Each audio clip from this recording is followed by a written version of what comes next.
All right, welcome back to the ARCSys Technologies YouTube channel, and I am here with a pretty good head scratcher today on qualitative factors. They are a huge, important piece of CECL and figuring out how you're going to use your historical data to support your current information. But don't worry, I know it's confusing. We're going to break it down so that it actually makes some sense here. So a quick recap of CECL before we jump in. Just remember that CECL, it's not just about looking at the past. It's about taking a peek into the future of your expected credit losses. So we start with our historical data, but the magic really happens here when we adjust that data using, you guessed it, qualitative factors. And we're going to make those adjustments so that our historical data is reflective of what our current portfolios look like now. So what are qualitative factors? Well, think of qualitative factors as your management team's logic-based gut check. They add context to your historical model when something's happening now that the data didn't catch historically.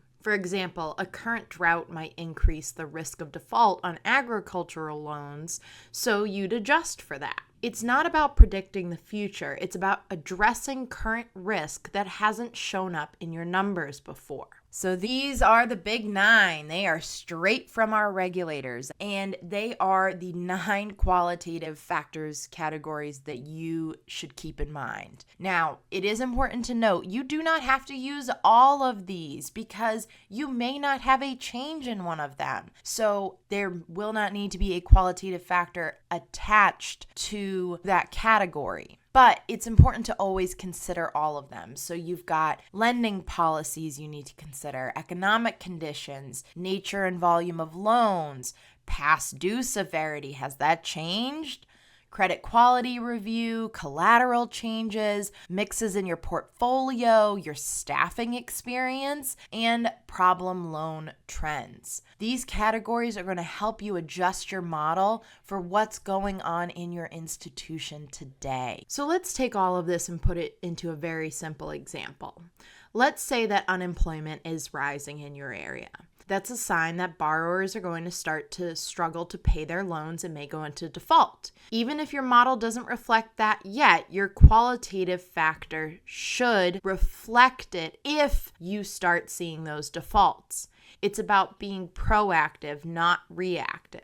Remember, qualitative factors are only applied when current risk exists that isn't adequately captured in the historical data of your model. Simply put, if you have not gone through an economic cycle that included a rise in unemployment, you would need to put a qualitative factor in to adjust for a rise in unemployment currently happening in your area. Golden rule here, don't just plug in a number without an explanation. CECL is all about being reasonable and supportable. If you're making a Q factor adjustment either as an increase or a decrease, up or down, you need to explain why. Your auditors need to be able to understand your logic, and the explanations need to be consistent and clear. So make sure if you are making an adjustment, you are saying, this is why we're making it,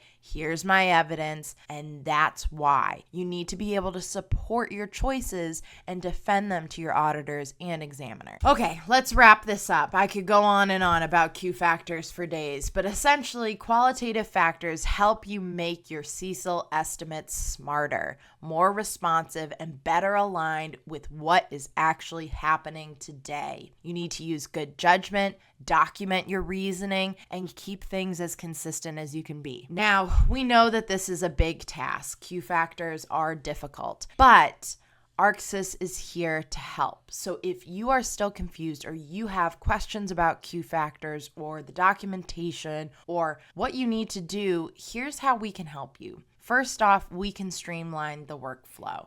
We can apply Q factor adjustments directly within your CECL model configurations in the ACL calculator. We have this amazing page where you're able to document exactly which Q factors you're adjusting and giving your reasons of why. It's a transparent audit trail. You're going to be able to maintain a very clear record of your risk trends and adjustments. You can receive expert guidance from our amazing team through their expertise throughout the entire process. You can utilize our analytics to support necessary Q factor adjustments and have them backed by data-driven insights. Additionally, we're flexible and customizable, so you're able to tailor your risk levels, change percentages and weights to support your specific needs. I hope that this helped make Q factors a little bit more understandable. If you like what you heard and you want to learn more, make sure to subscribe to our channel so that you're notified of any new accounting and financial modeling videos that we put up. Additionally, we've got our Banking Ed Hub